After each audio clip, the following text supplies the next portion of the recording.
आज आपके सामने लेकर आया हूं दिल्ली ब्लास्ट पर हैरान करने वाले ऐसे खुलासे जिनको आप सुनेंगे तो शायद आपको अपने कानों पर यकीन ना हो कि ये हुआ तो हुआ क्या। आज अपडेट आ रही है जैश के आतंकी डॉक्टर उमर के पार्टनर आमिर के बारे में।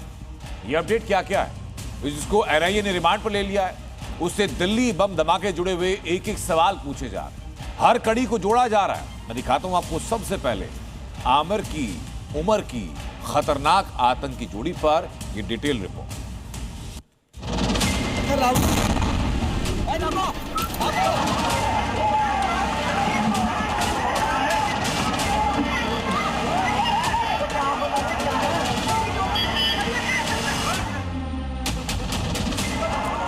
दिल्ली धमाके का सच सामने आने वाला है। आतंकी उमर का पार्टनर आमिर हर राज उगलने वाला है। दिल्ली धमाके में आतंकी उमर के क्राइम पार्टनर रहे आमिर राशिद को एनआईए ने गिरफ्तार किया। आज कोर्ट में पेश किया गया, जहां से एनआईए को आमिर की 10 दिन की रिमांड मिली। मतलब ये कि अब आमिर से धमाके की पूरी स्टोरी सामने आएगी, क्योंकि आमिर राशिद आतंकी मोहम्मद उमर का सबसे करीबी साथी था। धमाके में इस्तेमाल हुई I-20 कार आमिर राशिद के नाम पर थी। आमिर ने ही धमाके के लिए उमर को कार दी। उमर की आतंकी साजिश में आमिर राशिद भी शामिल था। एनआईए ने कोर्ट को बताया कि 10 दिनों के दौरान उसे अलग अलग ठिकानों पे ले जाया जाएगा। जो भी इस मामले में गिरफ्तार आरोपी हैं, डॉक्टर मुजम्मिल, डॉक्टर शाहिदा, इसके अलावा डॉक्टर परवेज, इन तमाम लोगों से आमने सामने कन्फ्रंट कराया जाएगा। इसके साथ ही उन तमाम जगहों पर ले जाएगा जहां पर ब्लास्ट करने की तैयारी है। यानी पुलिस रिमांड के दौरान डॉक्टर आमिर कई अहम खुलासे करेगा, जिसके बाद इस केस से और भी पर्दा उठ पाएगा। जी न्यूज की टीम कश्मीर के पंपोर में आमिर के घर पहुंची।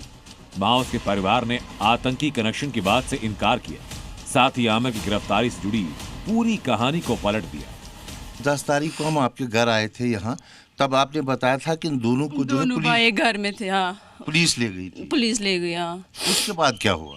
उसके बाद हमें कुछ नहीं पता। फिर हम वहाँ पांपोर थाने में गए तो उन्होंने छोड़ा नहीं वहाँ पे। फिर तीसरे दिन हम गए, फिर उन्होंने बोला हाँ वो यहाँ पे है। फिर हम गए अंदर तो हमने उमर के साथ मुलाकात की। अच्छी उमर मतलब ये इसके साथ? हाँ, अच्छा। उमर के साथ अच्छी तरह से उन्होंने वहाँ छोड़ दिया वहाँ उसको। इसी बीच दिल्ली ब्लास्ट केस में आतंकी उमर को लेकर क्या खुलासा सामने आया। उमर के शू बॉम्बर होने का शक है। दरअसल धमाके वाली I-20 कार की ड्राइविंग सीट के नीचे एक जूता बरामद हुआ। इस जूते में एक मेटल नुमा सब्सटेंस पाया गया, जिसके जरिए ब्लास्ट को अंजाम देने का शक है। जांच में अमोनियम नाइट्रेट और TATP के ट्रेस भी मिले। जांच एजेंसियों ने यह भी बताया है कि इस कार में सवार जैश का आतंकी डॉक्टर उमर जो है एक फिदायनी के तौर पर इस्तेमाल हुआ, और इसी के साथ इस कार से पुलिस को जो है, जांच एजेंसियों को जो है TATP और इसी के साथ अमोनिया नाइट्रेट के भी सबूत मिले हैं। यानी कि एक जोरदार धमाका जो हुआ है वो TATP के जरिए हुआ है, जो कि एक शक्तिशाली विस्फोटक होता है। इससे पहले दिसंबर 2001 में पेरिस से मियामी जा रही अमेरिकी एयरलाइंस की फ्लाइट में रिचर्ड रीड नाम के एक शू बॉम्बर ने अपने जूतों में खतरनाक विस्फोटक TATP से धमाका करने की कोशिश की थी, लेकिन वो कामयाब नहीं हो पाया था। ठीक उसी पैटर्न को उमर ने दिल्ली ब्लास्ट में अंजाम दिया, इसका शक है। लेकिन क्या ये वाकई शू बॉम्बर विस्फोट था? इसका खुलासा अब आमिर से पूछताछ के बाद होगा। कश्मीर से खालिद हुसैन और दिल्ली से राजू राज के साथ ब्यूरो रिपोर्ट, जी मीडिया। लेकिन ब्लास्ट में इस्तेमाल हुई कार से अमोनियम नाइट्रेट के साथ साथ एक और विस्फोटक बरामद हुआ, जिसका नाम है TATP। और सूत्रों के मुताबिक आतंकियों ने उसे पहले ही भारी तादाद में जमा कर रखा था।